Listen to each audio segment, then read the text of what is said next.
এই মাহফিলটার ভিতরে যত আলেমেরা আসবে তারা এলেমের তালিম দেয়। জোরে কোন কি দেয়? আর একটু জোরে বলেন কি দেয়? এলেমের তালিম। সমস্ত রকমের এলেম আপনাদের সামনে পেশ করে। কেন? বলার দ্বারা, শোনার দ্বারা অজানা জিনিসগুলা জানা যায়। সুবহানাল্লাহ কোন।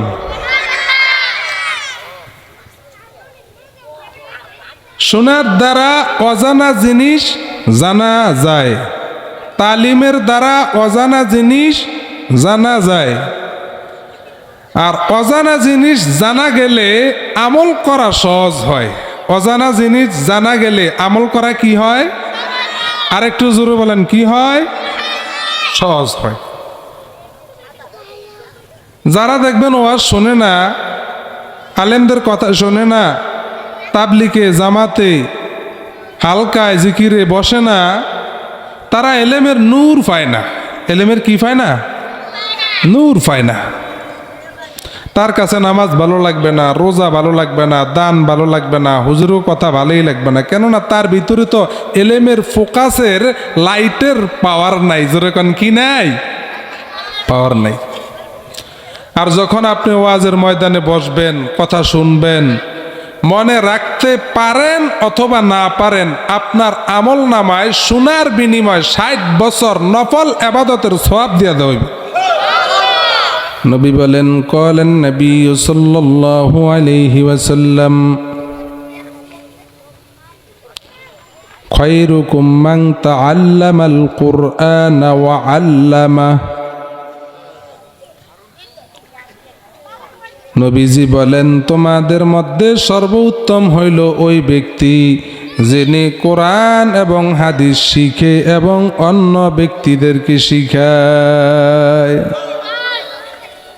যারা শিখে তারা উত্তম, যারা শিখায় তারাও, আরো জোরে বলেন তারাও। আমি বললা যতটুক সওয়াব পাবো, আপনারা শূন্য অতটুক সওয়াব পাইবেন।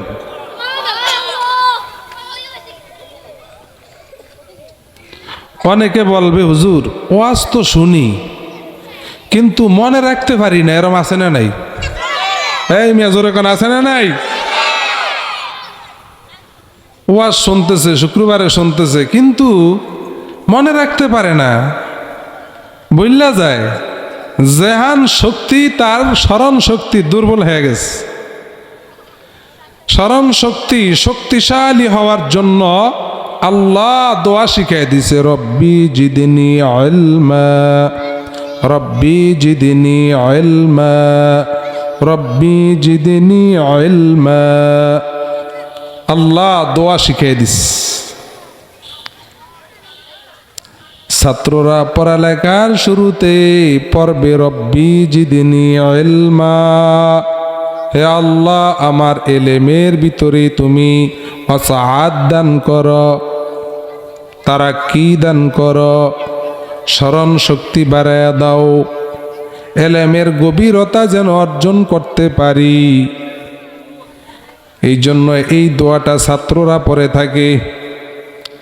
আমরাও মাঝে মধ্যে যদি এই আমলটা করি, সূরা গেরাত পড়ার আগে, মাসলা মাসিল শোনার আগে, বসার সময় আমরা পড়ব রব্বি জিদনি ইলমা। জোরে বলেন রব্বি জিদনি, আরেকটু জোরে বলেন। এই যে পড়লাম, যেটাই যে আপনারা পড়লেন, সওয়াব হয় না? আরেকটু জোরে বলেন সওয়াব হয় না? প্রতি হরফের বিনিময় 10টা করে নেক আল্লাহ আমল নামায় দিয়ে দিবে। এটা হইছে না বুঝা পড়লে। আর যদি একটা হরফ বুঝে শুনে পড়ে, অর্থ বুঝিয়া পড়ে, এক হরফের বিনিময় আল্লাহ আমল নামায় 100 নেক দিয়ে দিবে।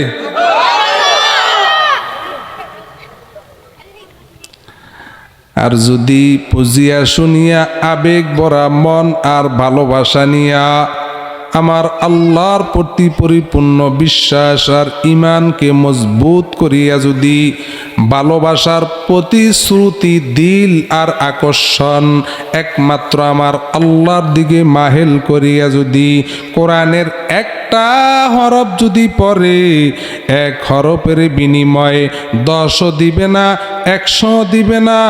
আমার আল্লাহ বলে, বান্দা নামাজের মধ্যে যদি আমার কোরআনটাকে যদি ভালোবাসার মন আর আবেগ নিয়ে পড়ে, আমি আল্লাহ তাকে 10 দিব না, 100 দিব না, তার আমল নামায় বিনা হিসাবে বেগাইরে সওয়াব আমল দিয়া দিব।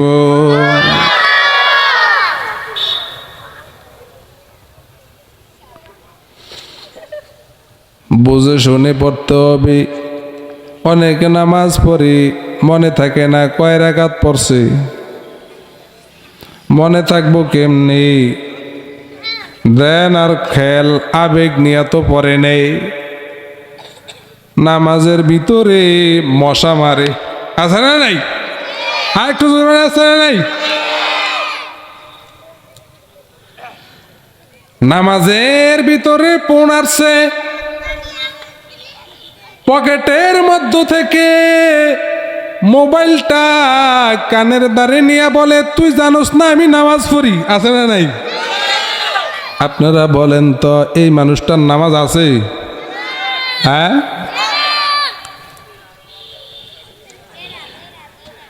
পকেটের মধ্য থেকে মোবাইল নিয়ে নামাজের ভিতরে কানের কাছে ধরে বলে, আমি নামাজ পড়তে আছি, তুই জানোস না? আপনারা জোরে মাসালাটা দিবেন, এই ব্যক্তির নামাজটা আছে? আর একটু জোরে কন। পাশের থেকে আরেকজন হুইন্যা কয়, বেটা নামাজের মধ্যে কথা কসকা। আপনারা বলেন তো হের নামাজ আছে? একজনেরও নামাজ নাই। মাসালা হুজুরের জিজ্ঞাসা করে না, যায়া এই সমস্ত মাসালা সার দোকানে আলাপ করে, এরম আছে না?